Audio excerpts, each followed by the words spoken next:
चाहिए, मजनू की नजर चाहिए, तो फिर मुस्तफा के हुस्न को, नूर को देखने के लिए सिद्दीक़ अकबर की नजर चाहिए, मौला अली की नजर चाहिए। आमना का लाल जब दुनिया में आया तो मेरे मुस्तफा ने किसी को निराश नहीं किया। बेसहारों के लिए आका सहारा बन गए, यतीमों के लिए सहारा बन गए, गरीबों के लिए सहारा बन गए। आप जरा तारीख उठा करके देखें, जब हजरत अबू बकर ईमान न लाए थे तो अबू बकर थे, अल्लाह अकबर। जब हजरत उमर ईमान न लाए थे तो फारूक आजम थे। ऐ लोगों जरा देखे तो सही, जब मेरे आका करीम ने अल्लाह अकबर मक्का की सरजमीन पर कदम रखा तो मेरे आका ने सिद्दीक़ अकबर को सदाकत से नवाजा, हजरत उस्मान गनी को सखावत से नवाजा, हजरत मौला अली को शुजाअत से नवाजा, फारूक आजम को अदालत से नवाजा।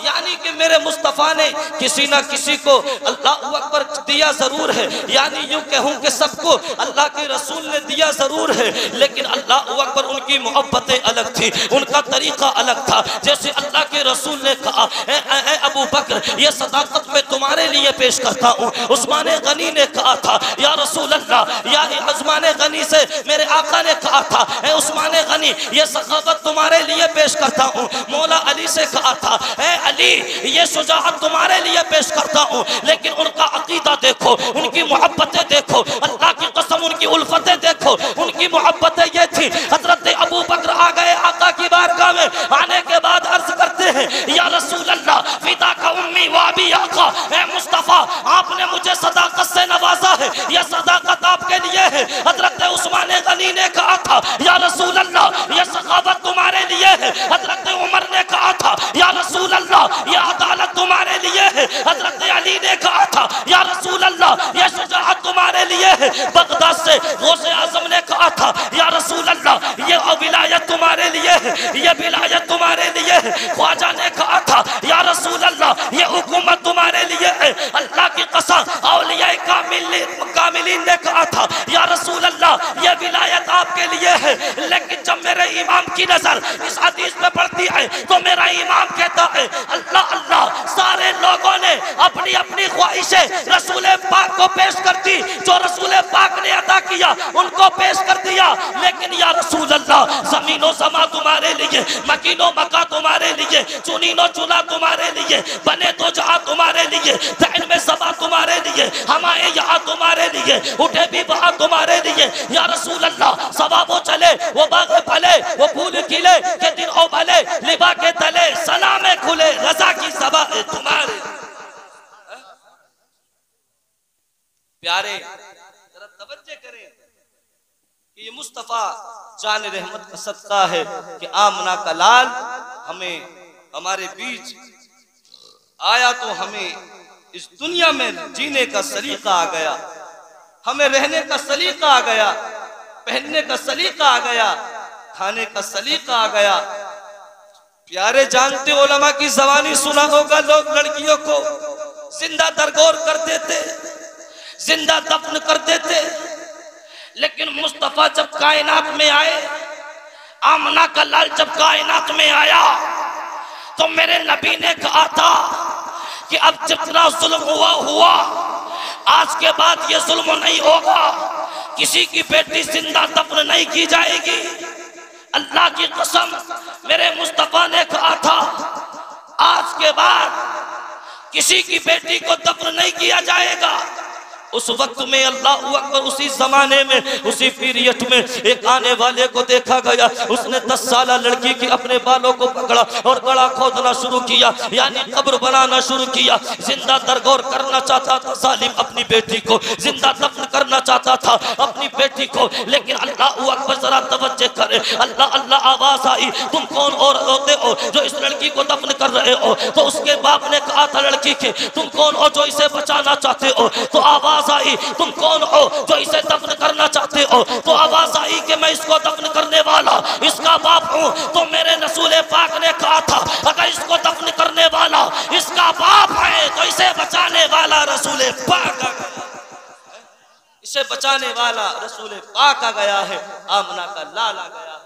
नादानो, मेरे मुस्तफ़ा फरमाते हैं अगर तुम लड़की को दफन कर दोगे तो सिद्दीक़ अकबर कहाँ से पैदा होगा? अगर तुम लड़की को दफन कर दोगे उस्मान गनी कहाँ से पैदा होगा? अगर तुम लड़की को दफन कर दोगे हजरत अली कहाँ से पैदा होगा? अगर तुम लड़की को दफन कर दोगे 22,000 लश्कर के सामने अपनी छाती दिखाने वाला वो बब्बर शेर मेरा इमाम हुसैन कहाँ से पैदा होगा? अगर तुम लड़की को दफन कर दोगे औलिया का सरदार गौसे आज़म अब्दुल कादिर कहाँ से पैदा होगा? अगर तुम लड़की को दफन कर दोगे 95 लाख लोगों को कलमा पढ़ाकर मुसलमान कर देने वाला मेरा ख्वाजा गरीब नवाज कहाँ से पैदा होगा? आवाज आई कि अब लड़की को दफन नहीं किया जाएगा, लड़की को बचाया जाएगा।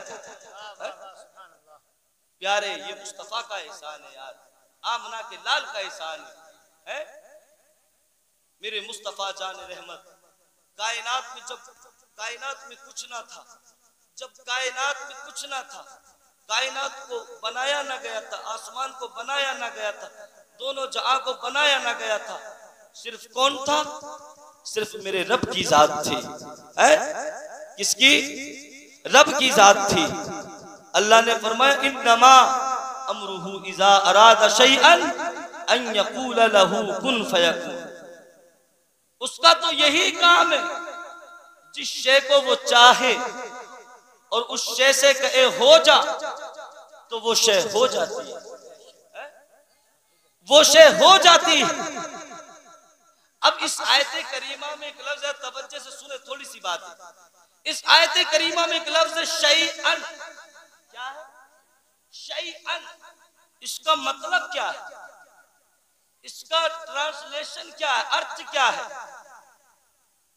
तो जरा देखिए, अगर इस शैअन को समझना है, ये उलमा जानते हैं कि जब रब ने शैअन से कहा ए शैअन हो जा, तो वो शैअन हो गए। उलमा जानते हैं कि ये शैअन शाअ यशाउ का मस्दर है। क्या है? शाअ यशाउ का मस्दर है। जैसे कि आप अपने जबान में कहें हजरत इंशाअल्लाह आने वाला जुमा हम इंशाअल्लाह पढ़ेंगे, अगर अल्लाह ने चाहा। क्या? अगर अल्लाह ने चाहा। ये भूत माजी के लिए, भूतकाल के लिए होता है। और इसका मुजारे यानी वर्तमान काल, भविष्य काल आता है यशाउ। जैसे अल्लाह कुरान में फरमाता है इन्नल्लाह यरज़ुक़ु मन यशाउ बिगैरि हिसाब। अल्लाह जिसे चाहता है बेहिसाब देता है। इसी का मस्दर होता है शैअन। इसका माना होता है चाहना। क्या होता है? चाहना। और इसका मस्दर मीमी महासिल मस्दर होता है मशीअत, जिसका मतलब होता है चाहत। क्या होता है? तो शैअन का मतलब क्या है? चाहना। तो जब शैअन का मतलब चाहना और इसका हासिल मस्दर मशीयत यानी चाहत, तो पता चला शैअन का मतलब चाहत है। क्या है? चाहत है। अब मैं उस वक्त की बात कर रहा हूँ, न जमीन थी, न आसमान था, न मकी थी, न मका था, न ये सजर थे, न अजर थे, न कंकर थी, न पत्थर थे, कुछ ना था, सिर्फ मेरा रब था। अब वो रब अपनी चाहत को बनाना चाहे, अपनी चाहत को बनाना चाहे, यानी एक चाहने वाला है। अब जब आपने शैअन का मतलब समझ लिया तो अब जरा कुरान की आयत देखें। अल्लाह कुरान में फरमाता है इन्नमा अमरुहु इज़ा अरादा शैअन अन यक़ूल लहू कुन फयकून। अल्लाहु अकबर। मेरा रब फरमाता है अभी कोई नहीं है तीसरा, सिर्फ एक चाहने वाला है, एक उसकी चाहत है। अभी तीसरा कोई रंग नहीं है, अभी मेरे मौला ने किसी को बनाया ही नहीं है, अभी परवरदिगार ने अभी किसी को बनाया ही नहीं है, बल्कि एक उसकी चाहत है और एक चाहने वाला है, और एक चाहने वाला है। अल्लाह अल्लाह अभी किसी को नहीं बनाया, अभी कोई तीसरा रंग नहीं। अभी ना जिब्रील बने, अभी ना मिकाईल बने, अभी ना इसराफील बने, अभी ना इज़राइल बने, अभी ना नबिय्यीन बने, अभी ना सिद्दीकीन बने, अभी ना सालिहीन बने, अभी ना शुहदा बने, अभी ना जन्नत, अभी ना ऊरो इल्मान बने, अभी ना शजरो अजर बने, ना बैरो बर बने, ना खुशको तर बने, ना सीमो जर बने, ना शजरो अजर बने, न शम्सो कमर बने, अभी कुछ नहीं बना, सिर्फ एक चाहने वाला है, एक उसकी चाहत है। गोया के रब ने अभी किसी को बनाया ही नहीं, रब ने अपनी चाहत को सामने रख के कहा, है मेरी चाहत, है मेरी चाहत, मैंने अभी किसी को नहीं बनाया, सिर्फ मैं हूँ और तू है, तुम मुझे देखो मैं तुम्हें देखो, मैंने अभी तीसरा किसी को नहीं बनाया जो तुम्हें भी देखे और मुझे भी देखे, जो मुझे भी देखे और तुम्हें भी देखे, अभी मैंने किसी को नहीं बनाया, बस मैं हूँ और तुम हो, तुम मुझे देखो मैं तुम्हें देखो, तुम मुझे देखो मैं तुम्हें देखो, यही तो मोहब्बत है, तुम मुझे देखो मैं तुम्हें देखो, यही तो प्यार है, तुम मुझे देखो मैं तुम्हें देखो, यही तो उल्फत है, तुम मुझे देखो मैं तुम्हें देखो, यही तो राब्ता है, तुम मुझे देखो मैं तुम्हें देखो, यही तो कॉन्टैक्ट है, तुम मुझे देखो मैं तुम्हें देखो, यही तो रग़बत है, तुम मुझे देखो मैं तुम्हें देखो, है मेरी चाहत, यही तो चाहत है मेरी चाहत, तुम बन के देखो मैं बना के देखो, तुम सबर के देखो मैं सवार के देखो, तुम निखर के देखो मैं निखार के देखो, तुम चमक के देखो मैं चमका के देखो, है मेरी चाहत, तुम मुझे अपनी तबीयत से देखो, मैं तुम्हें अपनी मशिक़त से, तुम मुझे अपनी तबीयत से देखो, मैं तुम्हें अपनी मशीयत से देखो। यार रब ने अभी किसी को नहीं बनाया, सिर्फ नबी का नूर तैयार हो रहा है, अल्लाह नबी के नूर को तैयार कर रहा है और फिर उससे गुफ्तगू कर रहा है। अचानक चाहने वाले ने, यानी रब ने, अचानक चाहने वाले ने, रब ने अपनी चाहत से कहा, अन्यकूला लहू कुन, अपनी चाहत से कहा हो जा, कुन हो जा, रब ने अपनी चाहत से कहा, है मेरी चाहत हो जा, है मेरी चाहत हो जा, मैं मेरी चाहत हो जा, कुन्तु कंज़न मख़फ़िय्या फ़अहबब्तु अन उअरफ़ा फ़ख़लक़तु ख़ल्क़न, है मेरी चाहत, मैं तो छुपा हुआ खजाना था, मैं तो पोशीदा खजाना था, मुझे तो कोई पहचानता भी नहीं था, मैंने जब चाहा कि मैं अपने आप को पहचाना चाहूँ, जब मैंने चाहा कि लोग मुझे पहचाने, तो मैंने मखलूक को पैदा किया, मैंने खल्क़ को पैदा किया, मैंने नूर मुस्तफ़ा को पैदा किया, मैंने नूर मुहम्मदी को पैदा किया, है मेरी चाहत हो जा और हो करके मेरी पहचान तो करा, है मेरी चाहत, अगर तू नहीं हुई तो मुझे मालिक कौन कहेगा, अगर तू नहीं हुई तो मुझे खालिक कौन कहेगा, अगर तू नहीं हुई तो मुझे राज़िक कौन कहेगा, अगर तू नहीं हुई तो मुझे रहमान कौन कहेगा, अगर तू नहीं हुई तो मुझे रहीम कौन कहेगा, अगर तू नहीं हुई तो मुझे करीम कौन कहेगा, हो जा, इसलिए ताकि लोग मुझे अहद कहें, हो जा ताकि लोग मुझे समद कहें, हो जा ताकि लोग मुझे लम यलिद कहें, हो जा ताकि लोग मुझे वलम यूलद कहें, हो जा ताकि लोग मुझे वलम यकुल लहू कुफुवन अहद कहें, है मेरी चाहत हो जा और हो करके कायनात में मेरी पहचान तो करा दे, मुझे कायनात इज्जत की कसम, अपने इज्जत व जलाल की कसम, तू कायनात में मेरी पहचान करा दे, मैं कुरान में तेरी पहचान करा दे। नारे तकबीर, नारे रिसालत, उलमाए अहले सुन्नत, हज़रत मौलाना गुलाम मुरसलीन साहिब क़िबला, नारे तकबीर, नारे रिसालत, माशाअल्लाह बहुत अच्छा। ऐ मेरी चाह हो जा और होकर के मेरी पहचान तो करा, कसम है मुझे अपनी इज्जत की, तू कायनात में मेरी पहचान करा दे, मैं कुरान में तेरी पहचान करा दे। नूर हो गया, नबी का नूर हो गया, और जब नबी का नूर हुआ तो मेरे रब ने कहा, ऐ मेरे महबूब के नूर, ऐ मेरे महबूब, अब तुम जरा देखते रहो मैं तुम्हारे सामने क्या क्या बनाता हूँ। अल्लाह अकबर, अल्लाह ने अपनी वहदानियत से अल्लाह अकबर नबी के नूर को अपने कुर्बे खास में रखा, अपने पास में रखा, और पास में रखने के बाद में अल्लाह अकबर अब अल्लाह ताला नबी के नूर को दिखा रहा है और मेरे नबी के नूर से कह रहा है, ऐ मेरे महबूब, ऐ मेरे महबूब के नूर, अब तुम देखते रहो मैं कायनात को तुम्हारे सामने बना रहा हूँ। अल्लाह के नबी का नूर देख रहा है, अल्लाह आसमान को बना रहा है, है, नबी का नूर देख रहा है। अल्लाह ने सूरज को किरणें बख्शी, नबी का नूर देख रहा है। चांद को चांदनी बख्शी गई, नबी का नूर देख रहा है। सितारों को कंदीलें बख्शी गई, नबी का नूर देख रहा है। अल्लाह अकबर, शजरो हजर बनाए गए, नबी का नूर देख रहा है। इस जमीन को फर्श बनाया गया, नबी का नूर देख रहा है।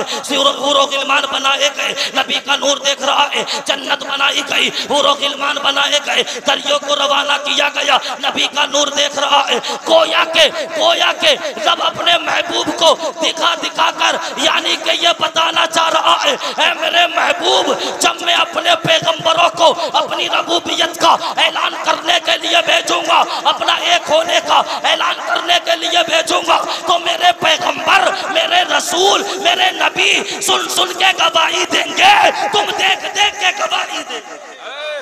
सुभान अल्लाह, क्या बात है, माशाअल्लाह, तुम देख देख के गवाही दे। प्यारे याद रखो, मेरे मुस्तफा का नूर तैयार हो रहा है और मेरे नबी का नूर तैयार हो रहा है। मेरे नबी के सामने कायनात को बनाया जा रहा है, मेरे नबी के नूर के सामने कायनात को सजाया जा रहा है। ये नबी का नूर, और इस नूर की बात, अगर ये नबी का वो नूर है कि एक अल्लाह ने अपने नूर से एक हिस्सा जुदा करने के बाद नबी के नूर को बनाया और नबी के नूर से एक हिस्सा जुदा करके इस कायनात को बनाया, इस कायनात को बनाया। ये कायनात इतनी हसीन है, इतनी खूबसूरत है। और जब हुस्न की बात आई ना, तो जरा देखिए इमाम गजाली क्या कहते हैं। इमाम गजाली लिखते हैं कि आज इंसान ने लैला और मजनू की दास्तान को एक तमाशा बना दिया, आज के इस दौर में तमाशा बना दिया। लेकिन वो बुजुर्ग मजनू, ये अल्लाह के वली इमाम गजाली लिख रहे हैं कि रास्ते से जब गुजर हुआ ना, तो लैला के घर के सामने से जब मजनू गुजरा तो लोगों ने, और कहां देख रहा था, आसमान की तरफ देख रहा था। लोगों ने कहा कि किधर देख रहे हो, नीचे देखो, लैला का घर नीचे है। मजनू ने कहा था, तुम्हें पता नहीं, लैला के घर के ऊपर चमकने वाले सितारे जो हैं वही मेरे लिए काफी है। सुबह वही मेरे लिए काफी है। ये है मजनू। बादशाह ने बुलाया ना लैला को बुला के कहा, लाला जरा बता तो सही, लोग तेरे हुस्न की तारीफ करते हैं, लोग तेरे हुस्न के गुलाम हैं, लोग तेरे हुस्न की तारीफ करते हैं, मैंने सुना है मजनू तेरी मोहब्बत में पागल हो गए। बादशाह ने बुला के कहा, तेरे अंदर ऐसी मुझे तो कोई खास बात नजर नहीं आती कि तुझसे मोहब्बत की जाए, मुझसे अच्छी अच्छी लड़कियां मेरे मुल्क, मेरे शहर में रहती हैं। तो लैला का जुमला सुनो। लैला ने कहा था, ये बात तो सही है, मुझसे अच्छी लड़कियां आपके शहर में रहती हैं, लेकिन ये बात भी सही है कि जिन आंखों से आप मुझे देख रहे हैं, ये मजनू की आंखें नहीं है। अगर मजनू की आंखों से देखोगे तो मुझसे अच्छी लड़की नजर नहीं आएगी। अल्लामा रूमी अलैहि रहमत व रिज़वान कहते हैं, अगर लैला के हुस्न को देखने के लिए मजनू की नजर चाहिए, तो फिर मुस्तफा के हुस्न को, नूर को देखने के लिए सिद्दीक़ अकबर की नजर चाहिए, मौला अली की नजर चाहिए, उस्मान गनी की नजर चाहिए, मौला अली की नजर चाहिए, इमाम हुसैन की नजर चाहिए, आला हजरत की मोहब्बत। वो कमाल हुस्न हुजूर है कि गुमाने नक्शे जहां नहीं, यही फूल खार से दूर है, यही शम्मा एक धुआं।